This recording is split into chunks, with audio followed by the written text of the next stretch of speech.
ఇప్పుడు చెప్పు. పండ్ల మొక్కలు ఎన్ని రకాల మొక్కలు? 6 రకాల విత్తనాలు వేసుకొని ఆ 3 స్టార్టింగ్ నుంచి ఎండింగ్ వరకు కంది విత్తనాలు పెట్టుకుంటాము.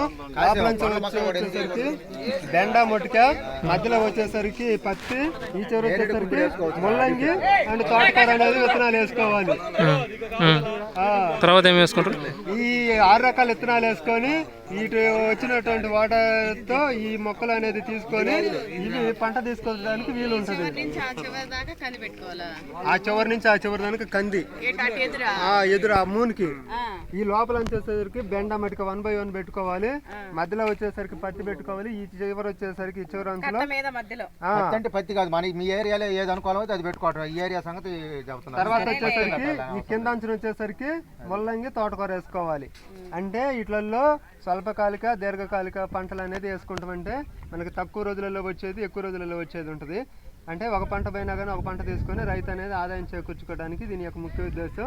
ఇది బంజరుబీడు ప్రాంతాల్లో ప్లస్ పోతే ఏటవాళ్ళ భూములని మన నేల ఏదైతే ఉందో అది ఒక స్లాబ్ కావటానికి ఉపయోగపడుతుంది.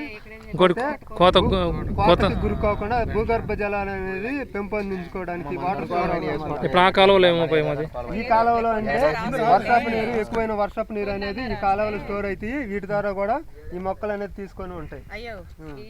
తోటకూర, క్యారెట్, ముల్లంగి, బీట్రూట్, దుంపజాతి పెట్టుకో, ఉల్లి కూడా పెట్టుకో. ఒకటి ఇక్కడ ఏడేంది ఇది? అది డిఆర్పిఎం లో మనం వచ్చేసరికి తూర్పున వచ్చేసరికి గోరుచిక్కుడు, పరమట వచ్చేసరికి అనుములు, ఉత్తరం వచ్చేసరికి సజ్జ, దక్షిణం వచ్చేసరికి వంగ లేదా టమాటా, సెంటర్ పాయింట్ లో వచ్చేసరికి కంది, ఒక దాంట్లో వేసుకుంటాం, ఒక దాంట్లో వచ్చేసరికి ఆముదం వేసుకుంటాం, ఒక దాంట్లో వచ్చేసరికి ఉంటే పత్తి వేసుకుంటాం. ఈ వర్షాధార పంటలు ఈ వర్షాన్ని తట్టుకోగల శక్తి ఇస్తుంది కాబట్టి ఇది డిఆర్పిఎం డౌట్ ప్రూఫింగ్ మోడల్ అంటుంది.